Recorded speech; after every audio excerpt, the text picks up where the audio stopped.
I worked in a group home with juvenile delinquent boys in the early 80s, and we had a school social worker who did Project Adventure. Pete Albert, called Stress Challenge. Took us to ropes courses, took us caving, and it was magic. It was absolutely magic, each of those trips. And I got some training over the summer of 1983, and came back to it years later when I was in the schools. Just before he met me. Mm-hmm. The time I was in Montreal was 32 years ago when I was hitchhiking across country, spending 6 months exploring North America. And after I left Montreal, worked on a farm in Canada, and went to Massachusetts with some friends in Western Massachusetts, Westfield, Massachusetts. I know Westfield. And I'm reading this journal from 1977, and one day I remembered they took me to this high school, to this thing called Project Adventure.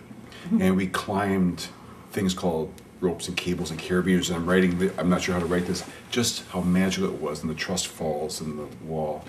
And there I was, 21 years old, 1977, one day, sort of a seed planted there in 1977.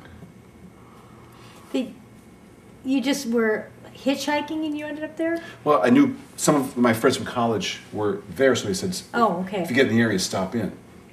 So, hey, I'm here. I'm thinking liability, of course. I'm like, oh, yeah. Think of a hitchhiker. But back then, they were just open. I wasn't part of a group. I was a visitor in a dorm, and these folks were part of this group, and they're like, "Oh, just join in." And I didn't sign. But also, nobody cared about that. Yeah, then. I know that. You know, The frustrating piece is the lack of resources.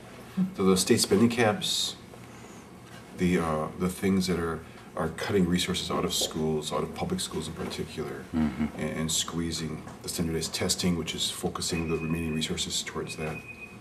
And the less space. It's not that it's gone, but it's less.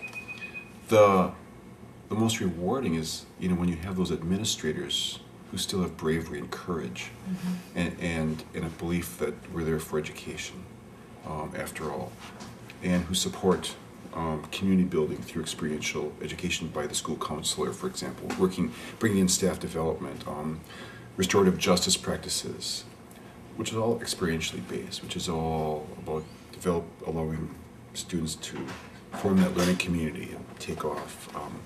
That's magic. That's totally magic. It's the relationships.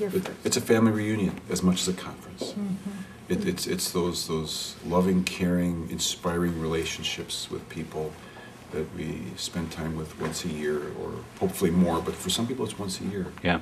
And also a chance to share ideas and be challenged a bit, and through workshops and other settings, but to be inspired, to be nourished in a way that food can't do. Oh yeah. And it's the relationship. It's a family reunion as much as anything else. I think welcome, but also I think there's exciting possibilities opening up. There's a lot of great things to build on.